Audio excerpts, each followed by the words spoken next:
My rebellion is not going to be respectful to everybody, and that's okay. Because if it was respectful, it wouldn't be rebellious. Respectability politics impacts how we move through the world in ways that a lot of times we don't even recognize. So we want to uncover some of that in this conversation. And to get us started, we're going to share a video from Christina Brown. We shared it in Patreon earlier this week. So we're going to share it here again to kind of direct the rest of this conversation about respectability politics. So here's Christina Brown. You can follow her on multiple social media platforms. She's a brilliant young thinker, womanist, advocate, all of the above. So here's Christina. And she's a comedian. Yes.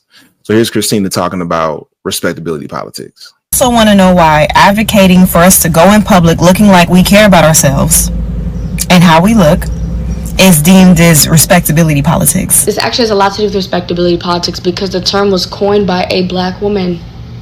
Surprise! Evelyn Brooks Higginbotham, in her Righteousness Content, the women's movement in the Black Baptist Church from 1880-1920, talks about the use of the black church, right, in like social, political reform, and specifically the black woman's, the African-American woman's role. And in the process of black women in the black church trying to, pave the way and make their space known in these social political movements, right, and using the black church to do so, they had to enact the politics of respectability. And the politics of respectability, or respectability politics, was seen as something important to enact because that was the way to get the social political reform. And it was supposed to challenge the individual, in this case black women in the black church, to combat stereotypes that were already against us, to be seen and deemed as more respectable. And there were two audiences for this. We needed white people to deem us more respectable, and we also needed to do this within the black community. So cleanliness of oneself, of one's property, having sexual purity, good temperance, being nice, polite, not too mean, feminine. All of those things that black women needed to do in order for us and the black community in its entirety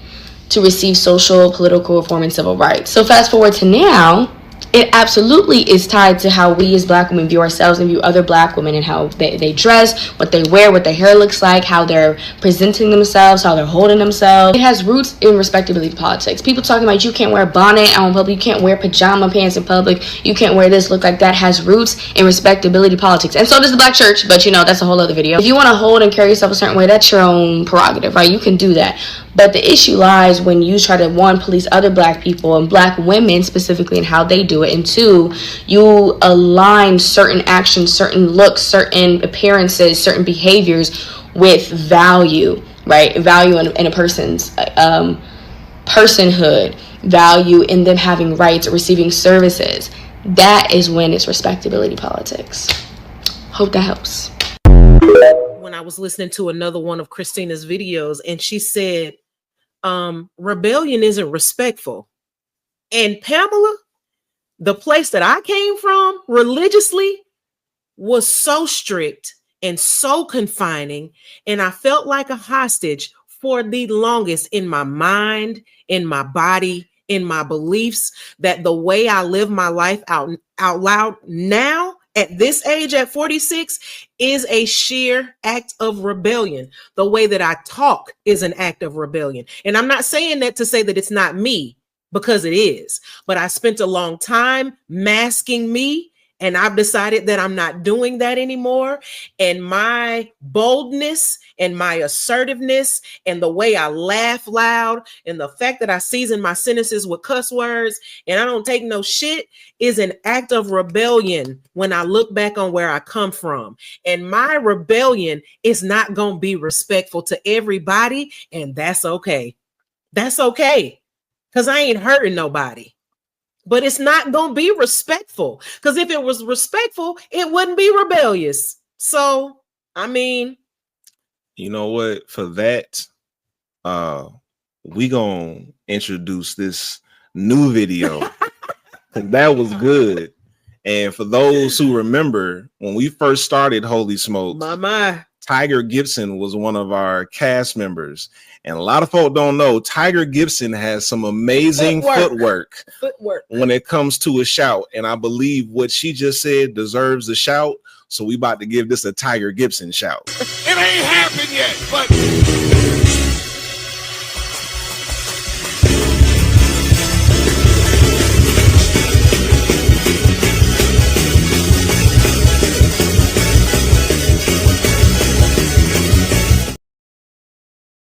Get it. Get all of it, Tiger Gibson. He got that foot work. Yeah. I have to be honest. And I've talked to Christian about this, and I've talked to several people within the community that I have close relationships with. I've talked about the way the perception of first ladies has impacted me throughout my life. And it's one of the reasons why I prefer not to be called first lady. It doesn't bother me the way it used to. Because it used to be. Yeah, it used to bother. Oh, that's how she would respond. I was triggered. It would trigger me. But what I have had to do, honestly, y'all, is I have had to be okay with being myself in this type of public.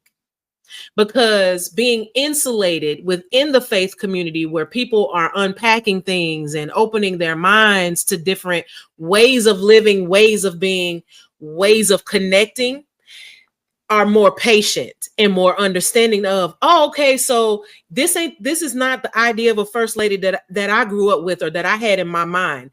That still weighs on me though. Christian will tell you it weighs on me because I know the perception that people have about first ladies and how they're supposed to work committees quietly, and not say nothing and not show any sign of emotion unless it's glee or tears, happy tears. But that's just not me. And I refuse to be anything other than me. And Christian will tell you when we go places out of town or he has to speak somewhere or preach somewhere and people want me, first lady, come sit on the front row, come in here to the first lady study. And all of this stuff makes me really anxious because I just want to be. But I also understand that there is a role that people have in mind. And so I go back and forth about what people can and can't handle. And it can be a struggle because I'm not going to be rude, but I'm not going to abandon who I am because I worked really hard to grab her by the hand and be really secure. But I still contemplate what other first ladies especially are going to think when they run into me. I'll be so tickled when they ask her, do you want to come sit on the front row with the first lady? She'd be like, nah, I'm good. I'm going to go to the back. I'm going to sit in the middle somewhere. Baby, I don't need to be escorted. Like, y'all invited me to speak. She's just here with me. She not here to be no first lady. She's here to support me. Leave her be. Don't take me into no private room. I don't need to be escorted. I don't want to stand still for people to come to me.